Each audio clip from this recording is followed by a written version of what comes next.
Cullum and Craig left messages for our other members to get on this. I have heard nothing other than Representative Emmer saying he 100% agrees with this and this is what the American public voted for. Not a mandate to defund the YMCA, to cut funding to hospitals, to cut funding to law enforcement. Never again will the Minnesota press ever write a story about law enforcement funding without adding that Tom Emmer cut funding to police in what he supported in this. It's an outrageous power grab. It undermines Minnesotans, and I want to tell you, we are here to do all we can to protect Minnesotans, but I cannot promise you that we can make up the nearly $2 billion a month of our money that is being held illegally by the Trump administration. Dollars that make a difference in the things that we do. I would suggest that Representative Emmer stand up for the Constitution, stand up for the House of Representatives, be more concerned about helping Minnesotans than flying on Air Force One next to the president, and get this work done that needs to be done. We will do everything in our power to make sure we can fill the hole. I continue to say that to folks. MMB, our folks that are there, our agencies, the Attorney General's office, organizations and nonprofits across the state. Most folks were up all night last night as we dealt with this being thrown on there with no guidance. I know you have a lot of questions. I have a lot of questions because not one damn person thought this through. I'm hearing within the last few minutes, oh, no, the Medicare thing was just a fluke. It's unrelated to this. That is bullshit. There is absolutely no way they didn't know exactly what they were doing. We were trying to submit a $350 million reimbursement to make sure that our finances, which, by the way, we pay our bills, I pay my bills, we balance the budget in this state, I balance my budget. We couldn't submit that. Who never paid his bills, never ran a business that worked. This is not Trump stakes. This is the state of Minnesota and its people's lives. These are children in there expecting to come here, parents expecting to put them there, and now to be put at risk over this just reckless proposal or whatever this is. It was not even well thought out. But again, the folks behind it, they know what they're doing. So my words on this are going to be simple to the Trump administration. We'll see you in court. My lawyers here, the Attorney General. About 22 states, including Minnesota, are filing a lawsuit against the Trump administration for this unconstitutional action. This is a violation of the rule of law. It's violation of the constitutional function of the federal government. It takes away programs people rely on that their representatives have voted for and passed. It hurts vulnerable communities. It's an attack on science, and it's an attack on free speech. Let me note that programs such as the Federal Highway Administration, the Federal Aviation Administration, federal other programs, agriculture, education. I have a long list, including children's programs, including the Attorney General's program to stop Medicaid fraud. And I just want to say, it's absolutely right we should stop fraud, but you can't take away our resources that we rely on to do that. And so this is deeply problematic. We are not going to stand for it. We're filing our lawsuit. We may be filed already. It was getting filed when we were driving over here, and we're pursuing based on violations of the Administrative Procedures Act, that he is operating contrary to law, operating beyond his authority, and we're not going to stand for it. So let me just say, look, as my colleagues file this lawsuit, the OMB memo purports to pause all activities related to huge sections of federal funding. This is a clear violation of the Administrative Procedures Act. It violates the separation of powers. It usurps the power of Congress and has problems all over it. The Trump administration doesn't have the power to stop funding to is clearly putting vulnerable people at risk. Let me just say this to you all. I do not sit around looking for ways to sue Donald Trump. But in the 8 days that he's been in office, he's forced me to figure out ways to sue him almost every day because of his violations of the rights of the people of Minnesota.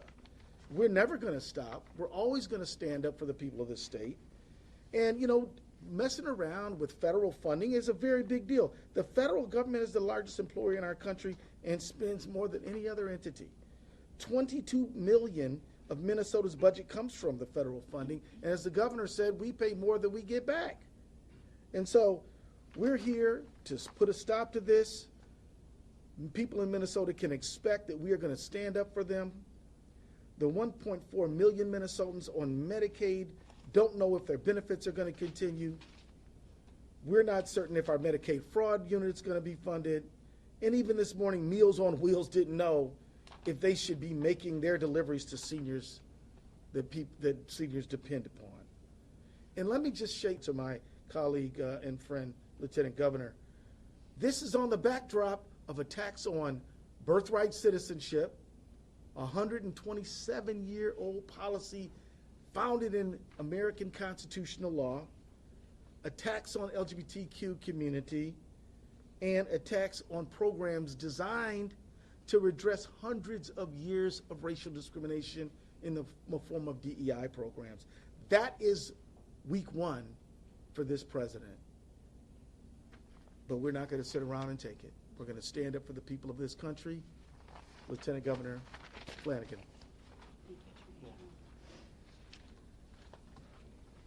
Well, thanks so much for being here.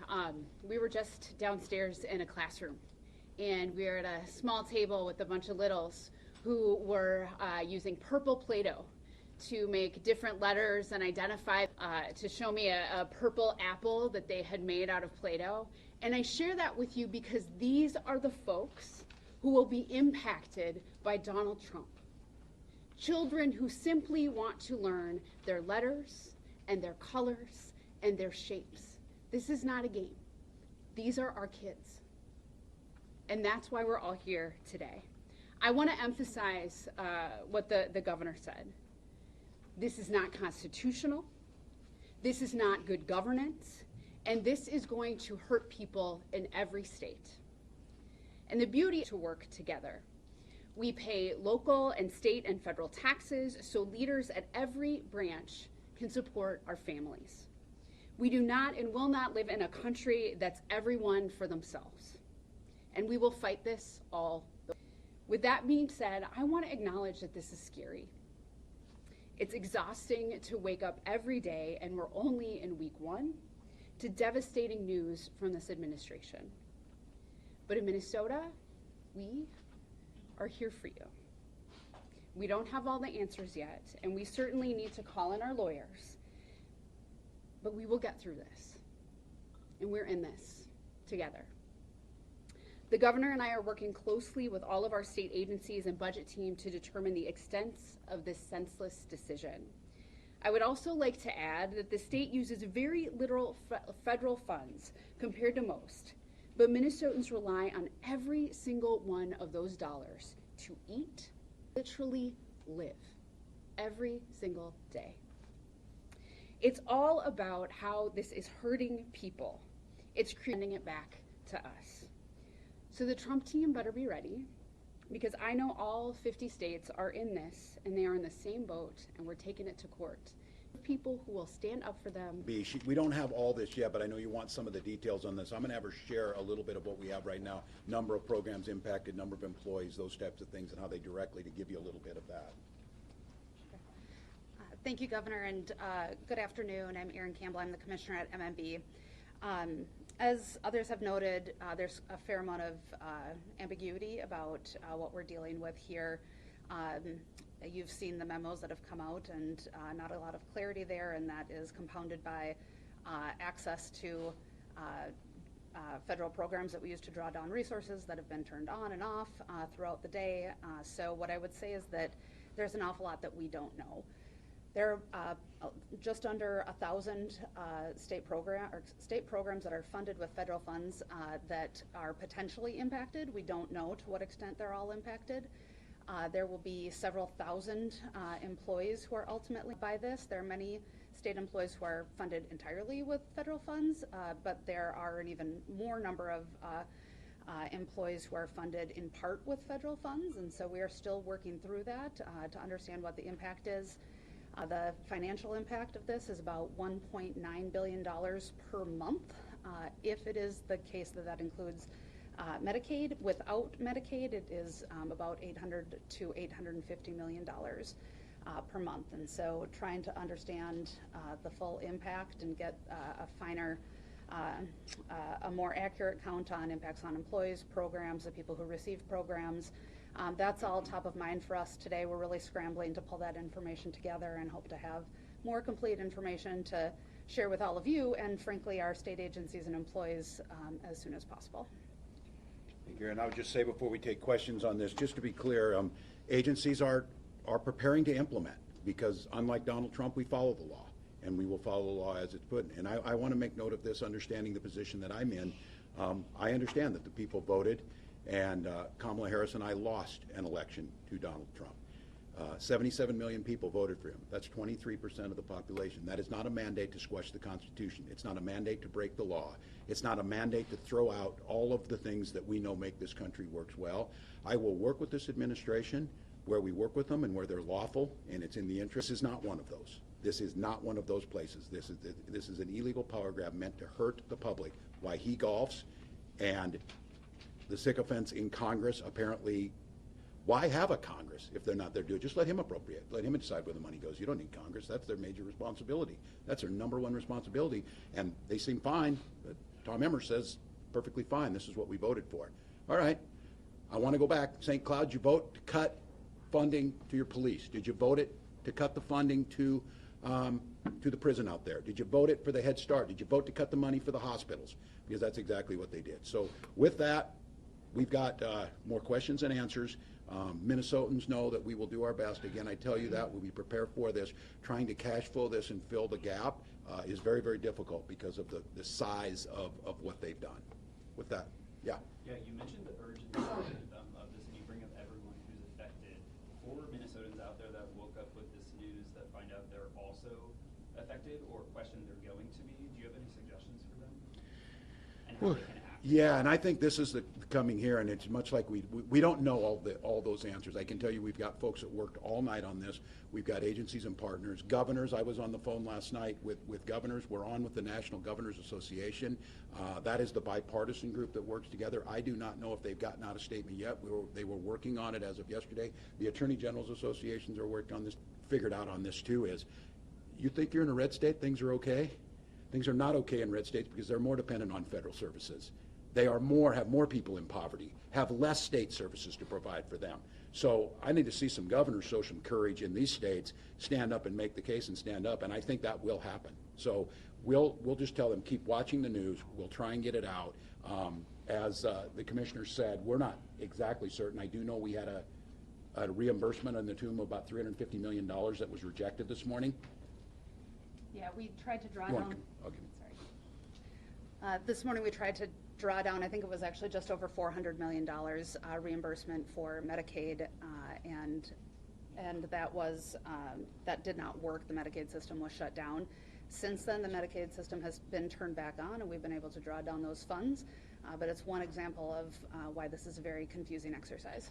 Commissioner, while you're up there. Can I respond to his question Yeah. quickly? Yeah. You know, look, I got a problem with this. They can write letters to the editor, to the local newspaper. They can have community meetings.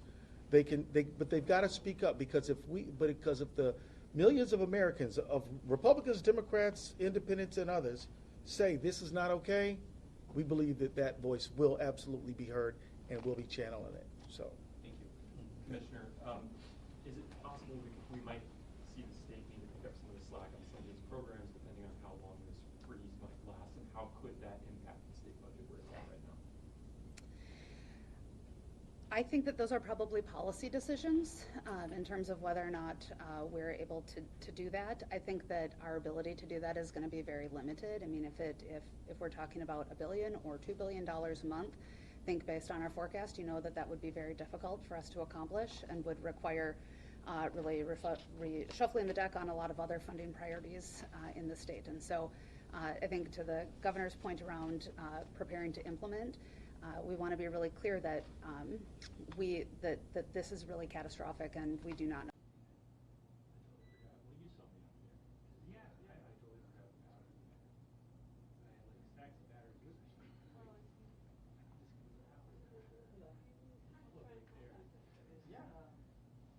Well, I don't know we don't have the exact moment here, but we're hoping that you never come to that problem because we want to get ahead of it. Would any This is sort a of confusion. legal? Can I mention this? We're 34 minutes away from what they expect us to implement this. the recklessness, no wonder Trump University went broke. They can't manage a damn thing. If they really wanted this to happen, and they really wanted to cut this, there's ways they could have gone about it. This is just buffoonish. So I want to be clear. We're trying our best because we follow the law. And think about what it did to these employees. The commissioner is operating under the assumption that we need to do this at 4 p.m. And we're trying to do that. So it's just, I hope Minnesotans understand, even if you're supportive of all of this, even if you don't care what happens to those kids downstairs, this is like the least effective, legal, and decent way to go about it. Governor, Yeah. I know you touched on this a little bit, but what do you make of that notice from the DOJ to law enforcement agencies that federal funding could be on hold for recruitment efforts? Well, it is. They defunded the police, and they said it was okay with them. Like, I don't know how many times I can scream this, and we're working, we're trying. I'm being very judicious last week of things that are coming out there, understanding how we make this, but this is outrageous. So let's be clear, and that puts us at risk, programs that are at risk. We haven't even touched on, because we don't know the extent of this, the things that don't go directly through the straight, like NIH funding.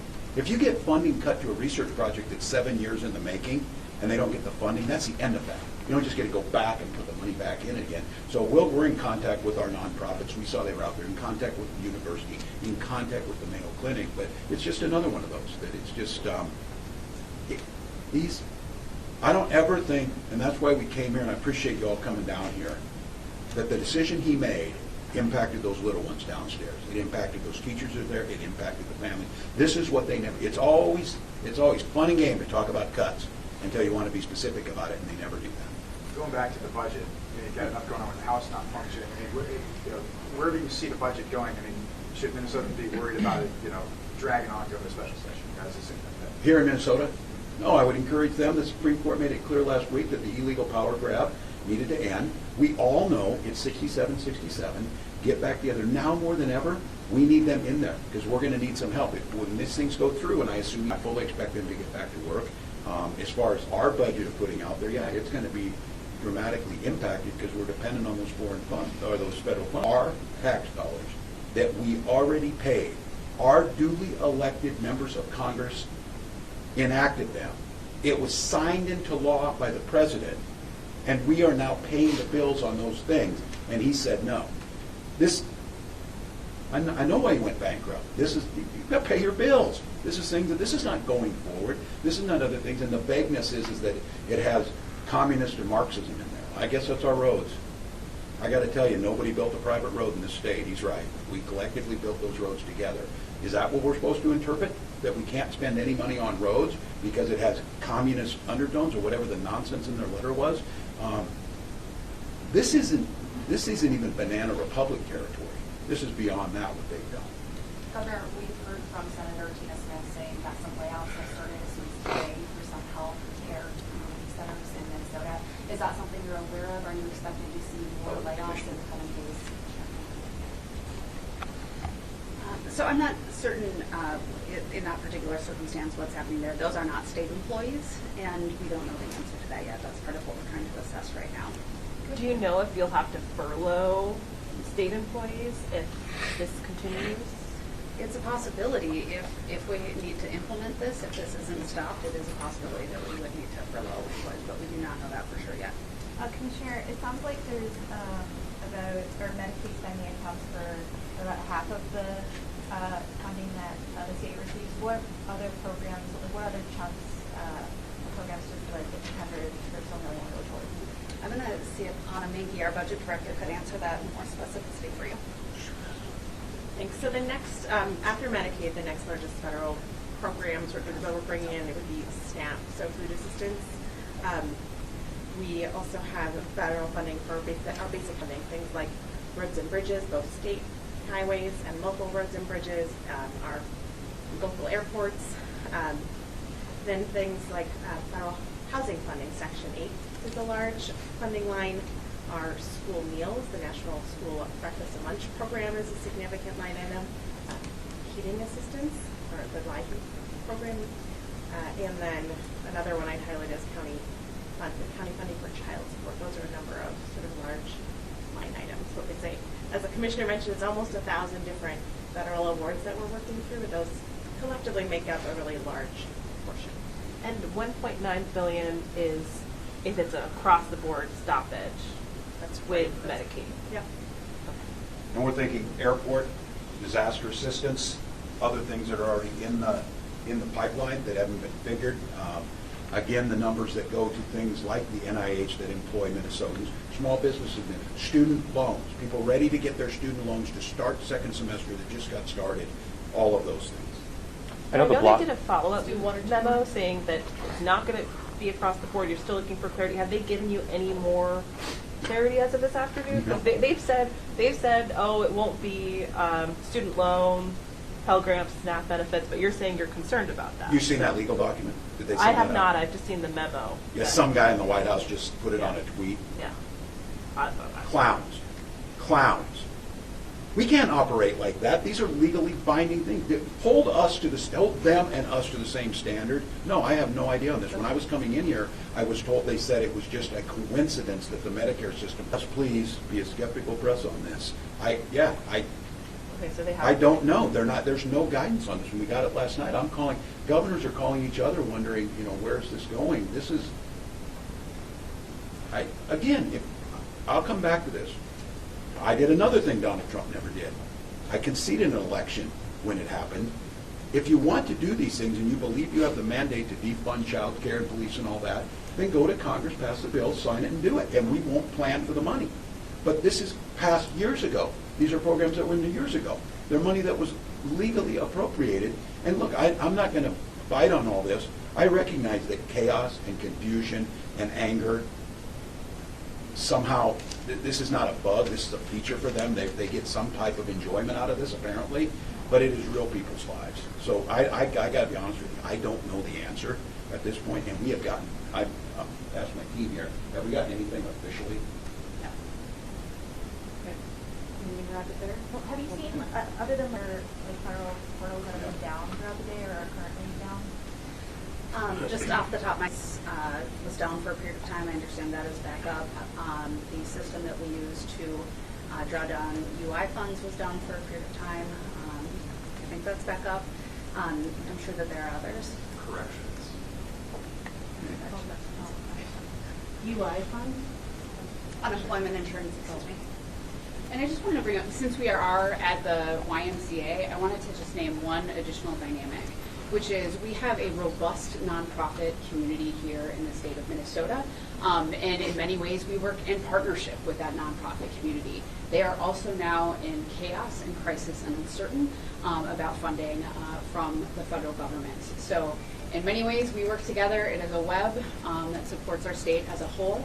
That uncertainty will continue the cascade of this impact, and I just wanted to name that, and I hope in your conversations you're also reaching out to some of those nonprofits to have these conversations because they do a lot of the work that allows us to have one of the best states in the country. And again, I can't stress this enough. Why do you think these portals came back on right now? Because the American public said, are you out of your damn minds? These people control our nuclear weapons. These people make decisions with our allies. This is a great example of the ineptitude and chaos. This is not conservatism. This is not anything. This is just amateur hour cruelty and throwing things in. Could you imagine how much money this has cost? We have hundreds of people today that were focused on this, and that's happening across the country. So, look, to the public here in Minnesota, this is not how things work.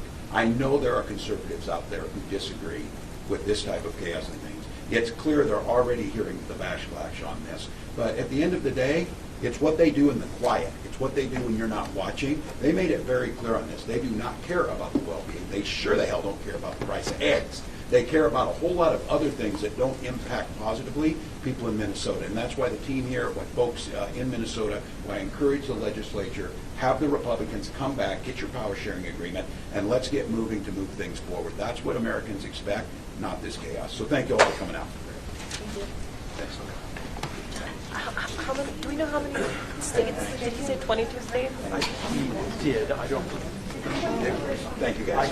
Yeah. Things are also evolving. Let me, About 2,000 things states. are evolving quickly. Let me see. Yeah. I'm sure that's probably accurate. Oh, see, it's still being, Yeah. I still have a draft complaint that has. Sorry, I just already have. No.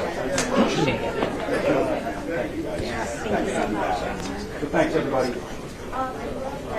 Thanks, folks. Oh, okay, yeah.